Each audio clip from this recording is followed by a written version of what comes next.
Well, hello everybody. I guess I'm kind of freezing. I hope not bad. Welcome to Pearl's Politics. Yeah, I can see me freezing. Hopefully, I'm not freezing on you guys in. I'm freezing in the studio though. All right. I have a special guest tonight, and guess what? I also have a surprise. My son Timothy is also going to co-host the show with me tonight. Yeah. So, what's the word, Thunderbirds? Let's see who we got in the chat already. All right, we've got Mary. We got DJ One Nation. Mary says hello, everybody. I think Jenny is having a problem getting in, so I am going to share with her a direct link. She is one of my um, big top fans in politics, and I also share with Paul. Now they don't live in Memphis 901, but they love politics. So they'll be in just a little bit. But meanwhile, let me go ahead and bring in my son, Timothy. Thanks so much for coming in, co-hosting with your mom tonight. Hi, Mom. Pleasure to be back. All right. So listen, we got a special guest, and we're not gonna waste the time because we don't keep him long. Because when you're running for a candidate, you got a full schedule. So let me just tell you guys a little bit about this man. He is a former federal prosecutor, and he is currently a law professor running to be district attorney of Shelby County. He works at the University of Memphis Cecil C. Humphreys School of Law. He studied linguistics at Cornell University. He studied at William and Mary. He went to Gulf Breeze High School. He lives in Memphis, Tennessee, and he is from Brooklyn, New York. Brooklyn. Yeah, Brooklyn. All right. So, without further ado, let me bring in Steve right now. Hi, Steve. Welcome to Pearl's It, Politics. thank you, Pearl. This is great. How are you tonight? I'm uh, I'm doing great. Thank you. I appreciate the opportunity to be here on Emily Pearl Kirk's wonderful TV show. Well, you are so welcome because the thing about my shows is that they are archived and they'll be there for forever. So you can, even after the show, we know everybody's busy. We know the traffic is a mess and the temperature is warming up.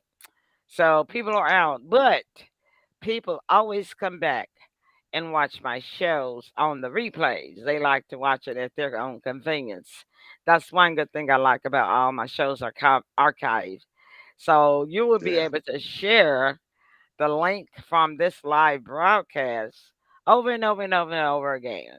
All right. great, great. Okay. Awesome. So, Steve, let's get right into it. Let's dive into it. Let's see has anyone else joined us. Mary, where is Ever Ready Ernestine?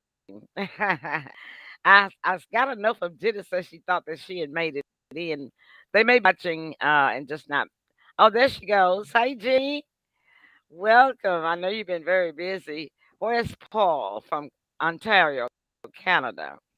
Tell Paul I'm gonna get this show on the road till he gets in here.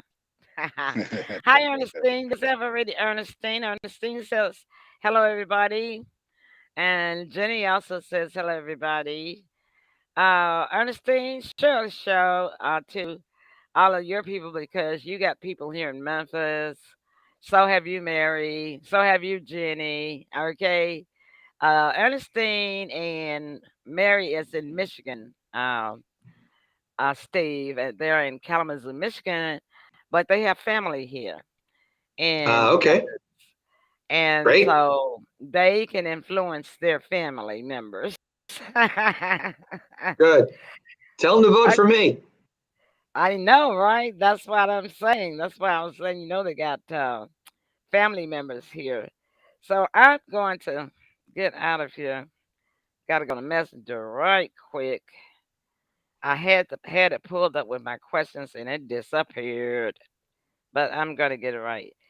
So here we go. So my first question, Steve, and I'm sure what everybody wants to know.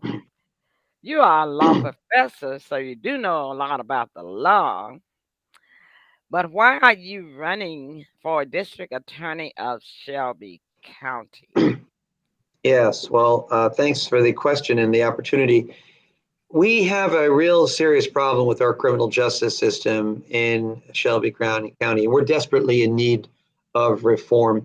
Violent crime, which was going down in the 3 years before our current district attorney took over, has been rising steadily for the last 11 years, almost every year, to the point where we're now number one, not in the state, but in the country for violent crime per capita. But more than that, we have a system, I think, Emily, that's not fair for Shelby County voters, particularly African American voters. We have a district attorney's office that doesn't do a terribly good job of controlling violent crime, but it does do a great job of taking young African American men in juvenile court and transferring them to adult court. We do more of that in one county than in all other counties combined. 95% of them are Black. And then what happens to them? They go to adult prisons, which are essentially crime colleges with no rehabilitative services, and where the studies show that they're at serious risk of suicide, sexual assault, and they actually are more likely to become repeat offenders when they come back out. So we're actually not helping make Shelby County safer when we do that. We have a district attorney's office that doesn't do a great job of abiding by the rules about turning over evidence to the other side or to not making improper comments to the jury. So we have what's called prosecutorial misconduct and ethical violations more in Shelby than in any other state. But we do a good job of taking an intellectually disabled person like Purvis Payne and keeping them on death row, or taking an African-American woman like Pam Moses, giving her 6 years for attempting to register vote when the probation office told her she could vote. In the same month that we take a white deputy sheriff who repeatedly raped a 14-year-old girl and give him a plea deal with no jail time. So clearly our priorities are a little bit screwed up.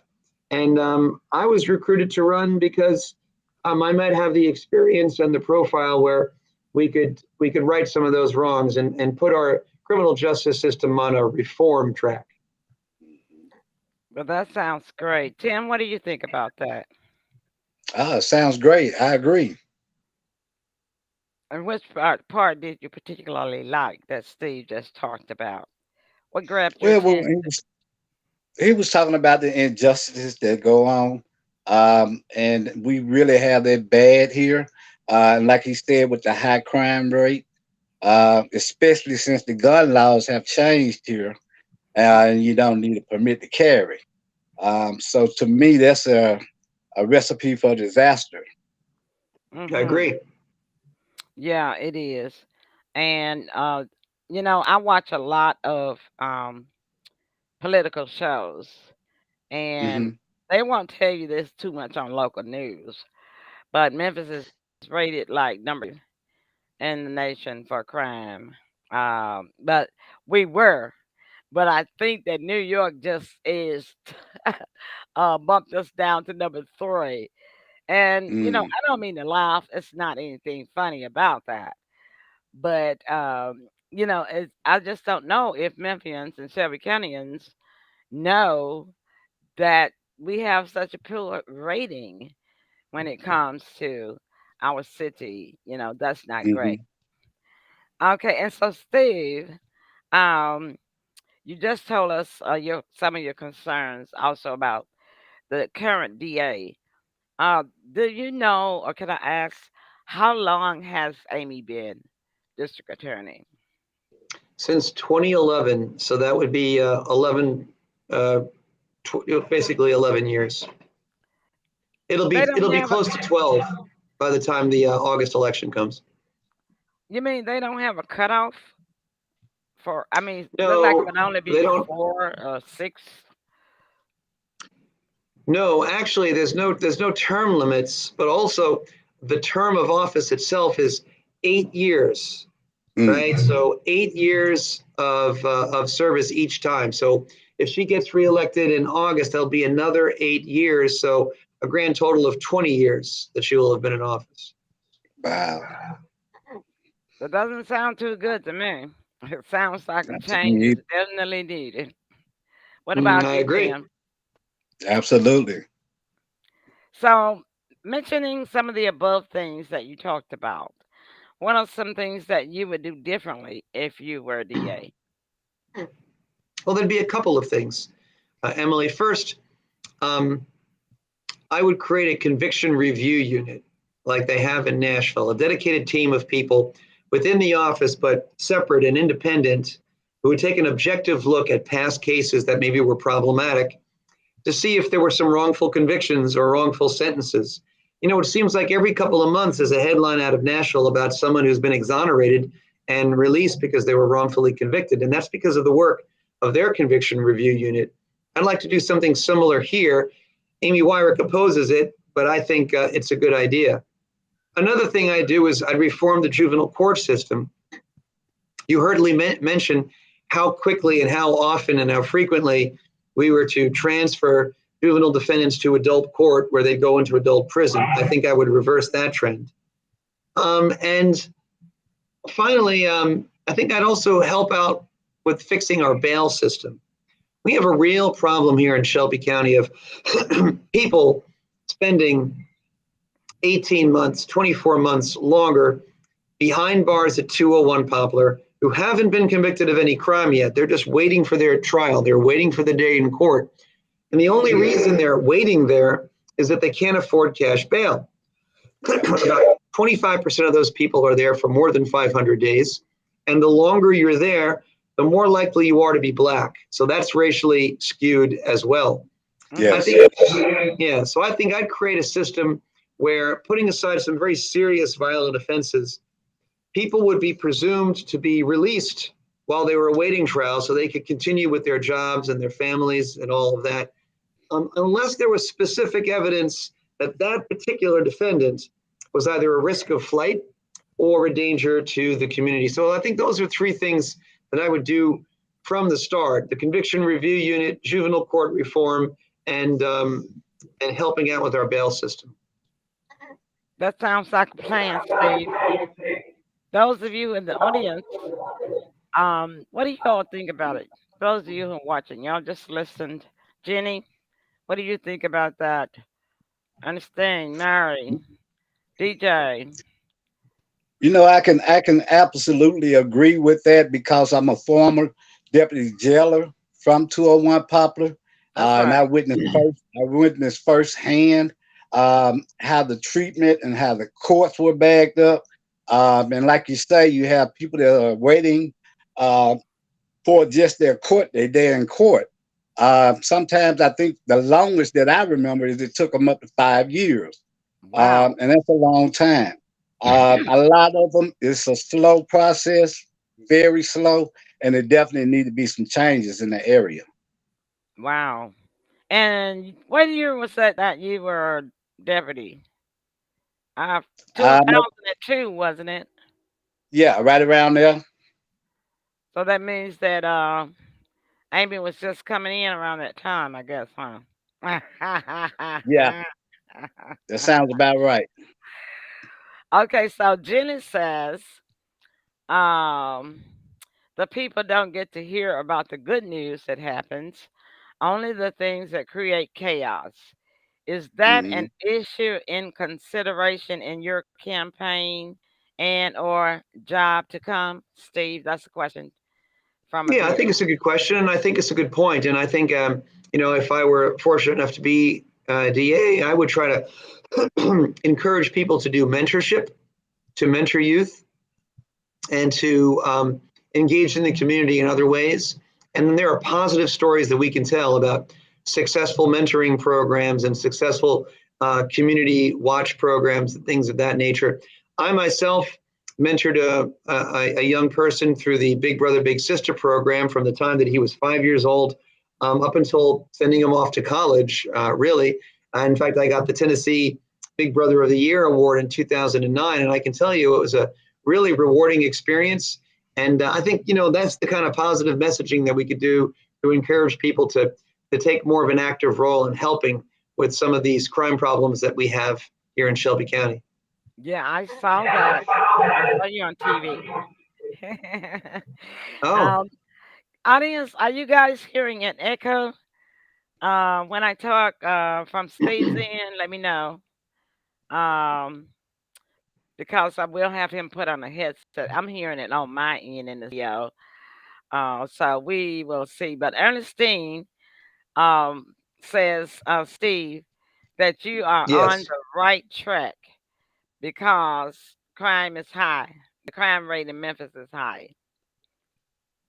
Well, I agree, Ernestine, and thank you for your comment, and thank you, Jenny, for your comment as well.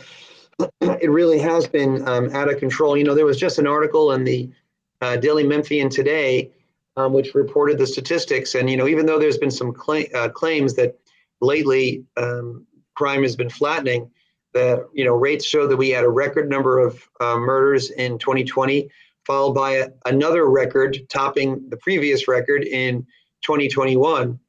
And although property crime may be on a different track, violent crime has been really rising every single year, with one exception, since Wyrick took over in 2011. And I think that the way you slice and dice the statistics can be interesting, because if you only look at cities of a certain population size or greater, we may be number one or number two in violent crime per capita. But if you look more broadly, we could be number two or number three. But no matter how you slice it, it's a bad situation. Jen says, excellent answer. Thank you so much. Okay, so we have a couple of more questions for Steve, you guys, but we're going to let him get some water because I need some myself. We're going to take a break. Listen, don't you guys go anywhere. Just go grab your water, grab a snack, and we're going to be back in about 3 minutes.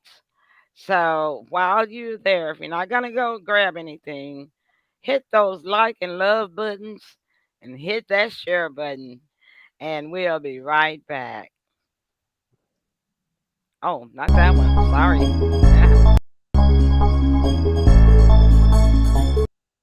Hi, I'm Tanya Memi. I'd like to introduce you to Natural Action.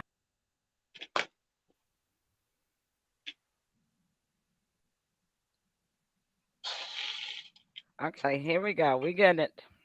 Let me get us in the green room. Hi, I'm Tanya Memi. I'd like to introduce you to Natural Action Technologies. They make free flow devices that produce structured water. Well, you're probably wondering, what is structured water? All right, think of it this way. If you were to take a gallon of water to the top of a mountain stream and then pour it down the stream and run to the bottom of the mountain and collect the same gallon of water, it would be structured. It's this natural action of water tumbling over rocks, down waterfalls, flowing through twists and turns as it actively descends a mountain. This motion structures the water. Water molecules are free to move and dance with nature in an energetically alive, fresh, and vibrant manner.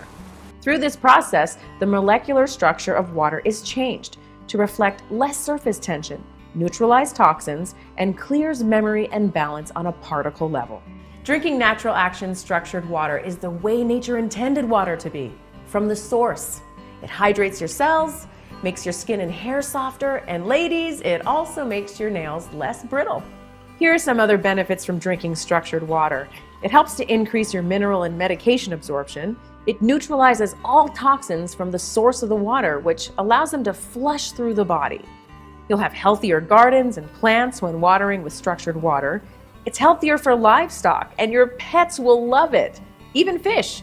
It improves aerobic bacterial activity in your septic systems, and it also increases the longevity of all the systems that use water, including reducing the amount of chlorine needed for spas and swimming pools. It also helps hydrate you so that you don't need to drink as much water. Have you ever noticed when you buy bottled water from the store, there is a laundry list of added ingredients on the label, like right here? Well, they say it's for taste, but these added ingredients are different forms of salts, and salt makes you thirsty. Therefore, you need to drink more water, which makes them more money.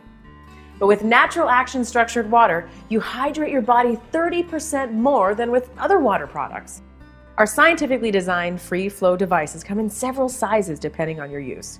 We have a commercial unit for your farm, business, or nursery. We have a home unit that attaches easily to your main water line, making your whole house structured. We have a garden unit that attaches to your hose, and we have a very popular portable unit that you can take anywhere. We also have a shower unit that easily screws onto your existing shower pipe. Taking a shower under structured water feels like you're showering under a waterfall. You will not want to get out.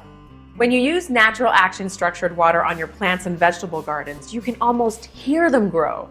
Strawberries have been known to grow so large that they won't even fit into a coffee mug. Your tomatoes will be larger and sweeter too. And by washing your vegetables or fruit with structured water, you'll actually structure your food, which will make your food taste fresh and alive. And your rose bushes will grow into rose trees up to 13 feet tall, and I've seen it. And your bouquets will last twice as long, and it also increases your harvest time 2 weeks earlier. I mean, how would you like to have fresh tomatoes at the farmer's market 2 weeks before anyone else? In the morning, pour your juice through the unit and it'll taste better and softer. Add several drops to your coffee cup and it'll be less acidic. In the evening, pour your glass of wine through it and it becomes instantly smoother and more aromatic.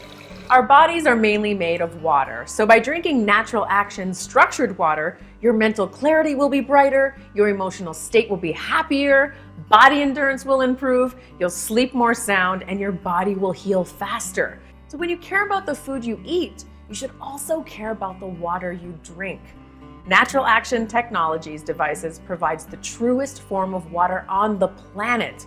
The units come with a 90-day money-back guarantee and a lifetime warranty, so you have nothing to lose by trying it.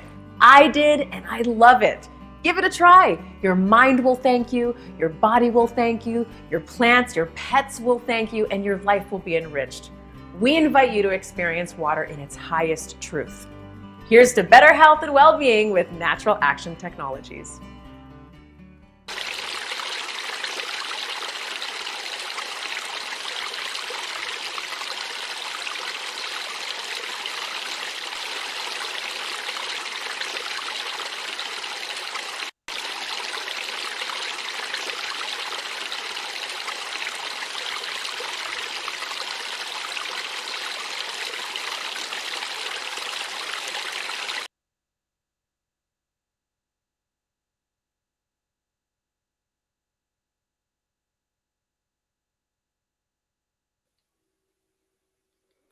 Okay, we are coming back in. I'm bringing everybody back in. Thank you guys for sticking with us. Um, Paul from Ontario, Canada has made it. Paul says, forgive him that he was on the mountain and he fell asleep. Paul, I love you. Okay, so we have a question from Jenny for you, Steve. She says, I'm wondering if you would like to give your thoughts on, about how the media plays a one-sided part to cause chaos. I understand if you choose to skip this question, but I really want to know that people in authority are doing something to stop. And is there more? Let's see. Let me click. See, was there more? Jenny, did you have more on that? Because I can't. I think I get the gist of the question. Okay. Yeah.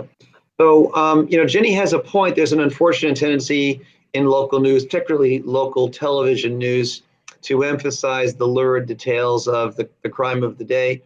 There's an old expression, if it bleeds, it leads. So the TV news coverage always starts with some police yellow tape story. And I think that is unfortunate. I think, occasionally checking in with statistics about, crime trends is useful. If a crime is particularly lurid or concerning, maybe occasionally, but the constant drumbeat is a problem. But as to whether an official like a district attorney or anybody else could do anything about it, I don't think so. I think, under the First Amendment, free speech, journalism, they have to have, they do have under the law, the discretion to prioritize news stories as they see fit. And it's not really the government's place to tell them what to do. And I think that's probably appropriate. We probably wouldn't want a regime in which prosecutors would be able to have much control over what the media does about that kind of thing. But I do think that, the leaders can use the bully pulpit, as we say, can encourage TV news to try to emphasize some of the positive stuff more and to focus on more substantive things about what local government is doing and not always practice the if it bleeds, it leads mindset. Absolutely. Jenny, did that answer your question? Do you have those earbuds handy, Steve?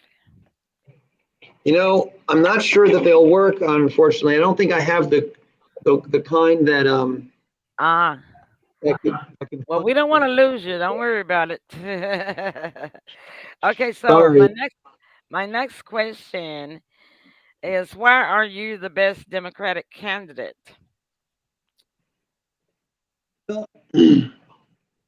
I mean, I respect all the Democratic candidates, and I've publicly said that whoever gets the nomination is someone I'm going to support 100% because I do think we need change in that office.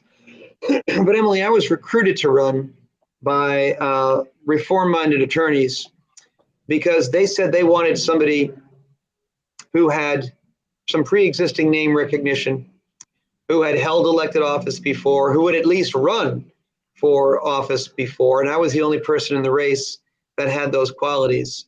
So I think in terms of, ability to win in August as the nominee, I think I have some advantages.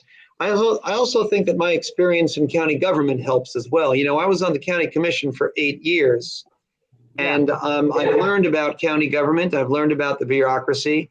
And I think that I could overcome some of the inevitable bureaucratic resistance to change that you always get when a new person comes in and tries to clean house.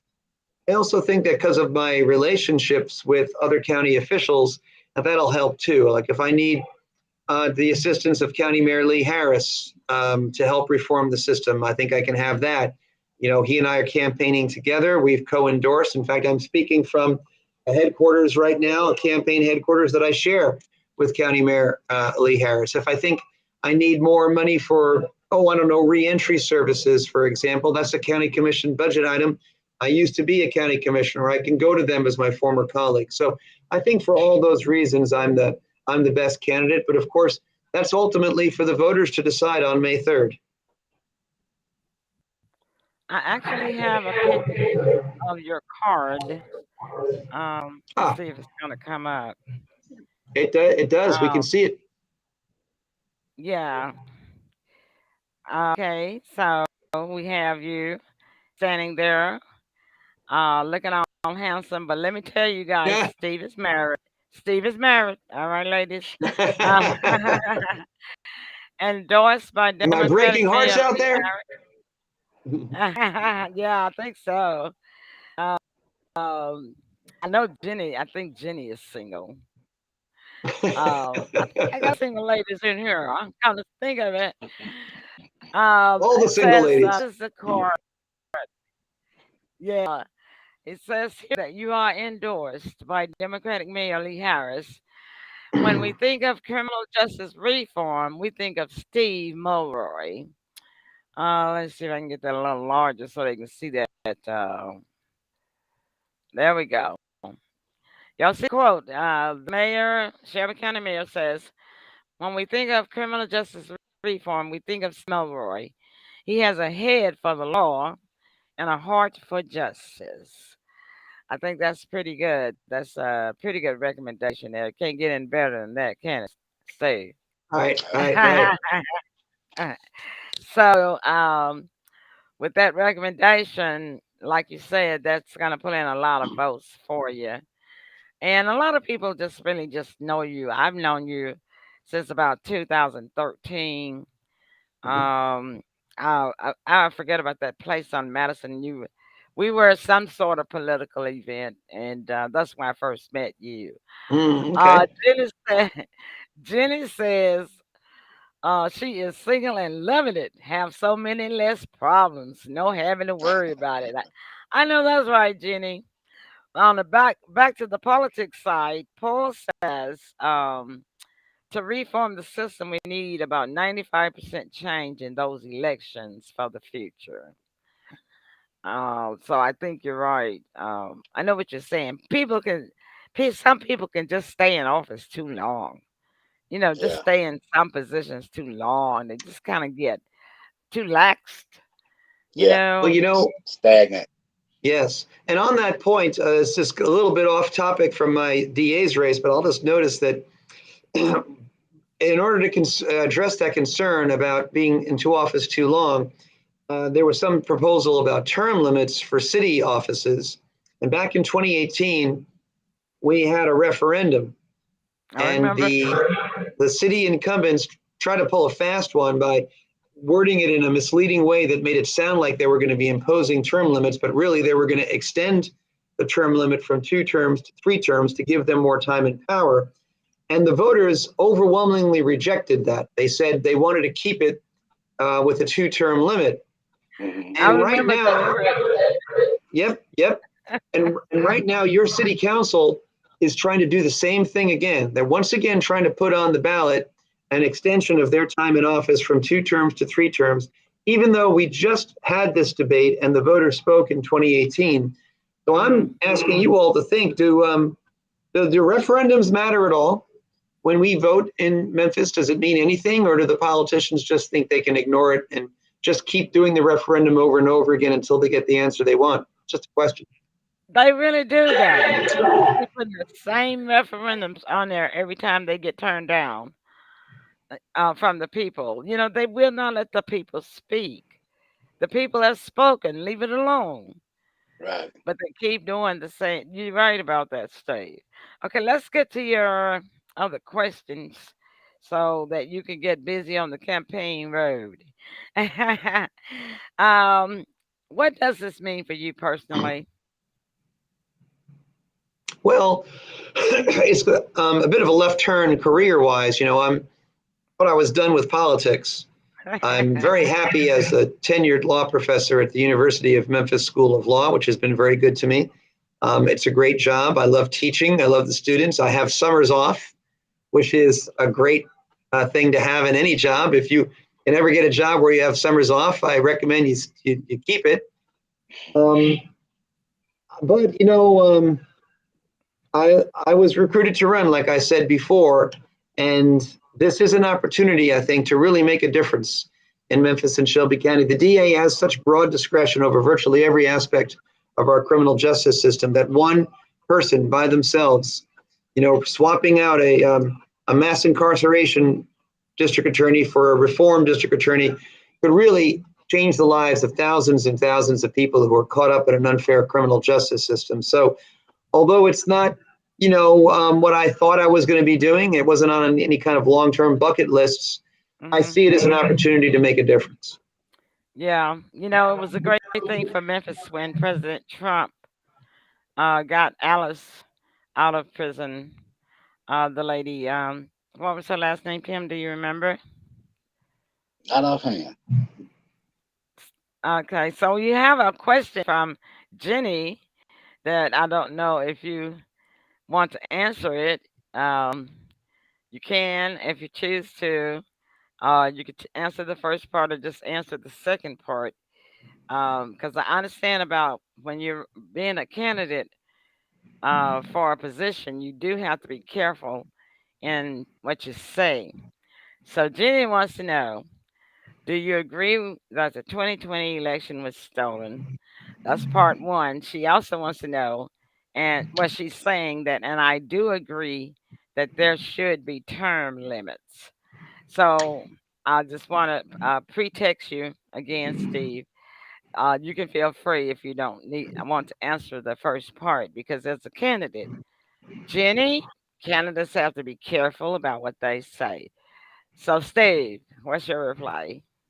Well, I'm happy to answer the question. And, Jenny is a veritable font of questions. She's a very inquisitive person. I'd like to meet her. nothing improper there. I know she's single, but I'm married, but I think that the answer to the first question is, I don't think that there's compelling evidence that the election was actually stolen. I think there were over 60 court cases that actively considered the merits of that and rejected those claims, including many by some judges that were appointed by President Trump and who were conservative judges. But at the same time, I think there are real vulnerabilities in our election system that we need to address. We have far too many elections in this country that are run by electronic voting machines that can be hacked or that can be glitchy. And we need to move to a low-tech solution of old-fashioned hand-marked paper ballots where the voters take a pen and they mark it, and they can stick it into the machine and it'll get scanned, but then the paper copy is still retained. And then you've got an electronic version and a hard copy version that can be cross-checked. Many states in our country have been using that system well. I think if we move to that, the concerns about whether we actually know for sure who won the election could be allayed going forward. And I'll mention this because right here in Shelby County, we have voting machines that don't have that kind of a paper trail. And everyone agrees that our voting machines are obsolete and we need to go to new machines. Unfortunately, there's been a logjam right now because the Election Commission is insisting on the computerized version, which I think is less secure, while the County Commission, which has to pay for it, is insisting on the hand-marked paper ballot version, which I think is more secure. And I'm hoping that maybe the Election Commission can sort of see the light here and work cooperatively with the County Commission so that we can get a paper trail system that Jenny and everybody else would feel comfortable with. I know that's right. I was paper. Jenny said, no, Paul says he agree with you on that. And he also wants everybody to know that many of us Canadians even love Trump. All right, then. Well, we're talking to a Democrat now, Paul, don't you? But see, that's the thing about But I love Pearl. Canadians. Yeah, our Pearl's politics. We look at the left and we look at the right. We get everybody a fair chance on my show. We're not just CNN, just straight Democrat. We're not Fox News, cable channel, just straight Republican. Pearl's Politics is a free platform for free speech, free thought, and both sides, the left and the right. All right. All right. Let's see. So you are teaching still right now as a law professor, right? At the Yes, University of Memphis. So would you yeah, have to quit your job? I would. Yes, I would have to give up tenure and give up my law professor post in order to become district attorney if I were fortunate enough to win in May and then again in August. And that would mean I'd have to give up teaching, which is something that I really love. It's the best job I've ever had. And it gave me some pause. I mean, people ask me, well, couldn't you take a leave of absence? It's an 8-year term. You can't take an 8-year leave of absence. True. Okay, on your last point that you made, Paul says that's what it's about, freedom of speech from either side. That's right, Paul. That's why you're my Amen. number. That's why you're my number one Ontario, Canada fan. Okay, so Jenna says, absolutely, paper and ID, but I do believe we have a resident, not a president, due to fraudulent elections. Jenny will speak her mind. That's why I love my fans. I love my audience, and they know that they can speak freely on my show because the last thing that I tell everybody when I close my show, thank you, Paul. Paul says, and I love you, Emily.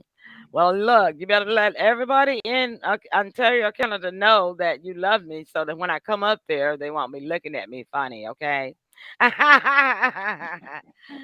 But yeah, the last thing I tell them when I close the show, which I'm about to say in just a few minutes, but you'll see what it is. But right now, Steve, can you give your closing thoughts? Let me let Tim give his closing comments. He hadn't had much to say. Yeah, let's hear from Tim. Oh, okay. I was just listening, paying attention to what Steve was saying, and it sounds like he has a good plan, and I definitely would give him my vote. So I agree with pretty much everything that was stated. Uh, hooray! Thumbs up. Thank you. Anchors away, right? That's right. Yes, Absolutely. anchors Thank away. you. Thank you, Ernestine. She says, yes, I love you too, Emily. Thank y'all so much. I love y'all. Y'all know how much I love y'all. Steve, your last closing comments. Well, I just want to thank you and Tim both for giving me this opportunity, and all the people that were listening with the great questions and the great comments. This is the most important election on the Shelby County 2022 ballot. The DA has such broad discretion, so much power in one person, and it's an 8-year term, and it's a competitive election. That I really do think that it is literally at the top of the ballot. It's the first post that you'll see when you go into the voting booth. And I just want to urge people, to make sure they go out to vote. Early voting is already underway. It goes through next Thursday. And then the actual primary day is May 3rd. And those of you who are voting in the Democratic primary, I'd just like to ask you to please remember the name Steve MULROY. Give me the nomination, and I'll make a very good case for change this summer. And then hopefully we can reform our criminal justice system and make Shelby County safer and fairer. Thank you. We sure need safer. I don't even drive at night anymore. Um, but Steve, can I ask you this right quick because this is for the voters. We have Republicans in Shelby County. We have Democrats in Shelby County. We also have independents. Now, I know that I believe it's the general election. They can vote either way. They can mix their vote. Now on the vote, because I'm voting Saturday, so on the vote that we're doing now here in Shelby County, do they have to just vote straight ticket Democrat, or how does that work? Can they mix it? Not in the primary. In the primary, you have to choose either the Democratic primary ballot or the Republican primary ballot. You can choose either one. We don't register by party in Tennessee. You don't have to declare in advance. So you can decide spur of the moment when you walk in whether you want the Republican ballot or the Democratic ballot, but you've got to choose one of them. And then you can vote only on that ballot. Now, in August, when we have the general election, as you've already correctly said, Emily, by that time, the primary will be over. We'll have the Democratic and Republican nominees all settled. And then you can choose one from column A and one from column B all the way down if you want. Right. And a lot of people don't know that. That's why I wanted to point that out. So that means that if they don't get a chance to get out and vote in the primary for you, are you still going to be on the general ballot? Well, I hope so. I pray so. Okay. If I win the Democratic primary on May 3rd, then I most certainly will be on the general election ballot on August 4th, and I am praying and hoping that is in fact what will happen. Well, we're praying for you because that way you can get it. You have two shots at it. So I feel confident that. And Paul in Canada says, I had that up there earlier. He says, I wish you the best for the win. Jenny, what's your last comment? There needs to be a patriot party. Jenny, girl, you mess. Okay, so here's a voter, one of your Ernestine. She says, enjoys you all. Yes, I vote for you. Pass it on to my family. Their crime is a serious problem there. She's in Michigan, but she has all of her family is here. They have a huge family. All right, tell them all to vote for me as many times as they can. That's what she's telling them. She says, she's going to pass it on to her family to vote for you. All right, Thunderbirds, it's time for me to go. I know you guys like to talk politics for forever, but let me just thank, first of all, my guest, Steve. Thank you so much for taking out your busy time out of your campaign trail to come on the show. And I will be repeatedly sharing this show um, on my pages and to my friends as the election continues to run, Mhm. because this way they will have a chance to actually meet you. And that's the problem with a lot of people, that when they vote, they don't know who that person is.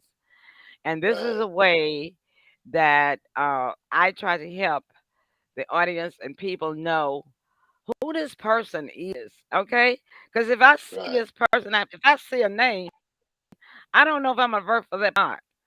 Because if the name don't really just touch me, uh, but if I meet a person, at least hear him speak or see him on TV or Facebook or somewhere, at least I can get a sense of the inner person. And Right. Yes. Paul says, Yes. "Good luck, Steve." Paul Thank says, you, "Good luck, Paul. Steve. I wish you good luck too, and you got my vote. All right, Got Thank my you you. got my vote. Thank you. son's vote." And Absolutely. that's our time, guys. Listen, let me tell you something. Thank you guys so much for tuning in to Pearls Politics. As you know, I appreciate and love you guys. You guys make this show. But always remember that free thought is a philosophy. It's not a policy. No one can put a policy on what you think. Free thought is a policy, is a philosophy. Okay, definitely not a policy. All right, thank you, Ernestine. Ernestine, I'm trying to get your last. Jenny says, shout out to candidates for Alabama Governor Dave Thomas. All right, then. See, I got a lot of politicians. People in here love politics, and this just half of them went out. The number on the screen does not tell how many people that's watching from this particular studio. That are true numbers. I just looked halfway the show, and we had already reached almost 100 people that are watching your stage. So Oh, uh, great. that was halfway. So it's probably over that now. But that's our Great. time. Thank you again, Steve. Thank you, my son, co-hosting for me. And You're I hope welcome. to see you, Timothy, again on Friday night, which is tomorrow night Okay. on Emily Pearl's show. All right. All Steve, we're right. gonna let you go. Thank you so much. Take Thanks, care Steve. now. Bye God bye. bless. Bye everybody. Bye. God bless.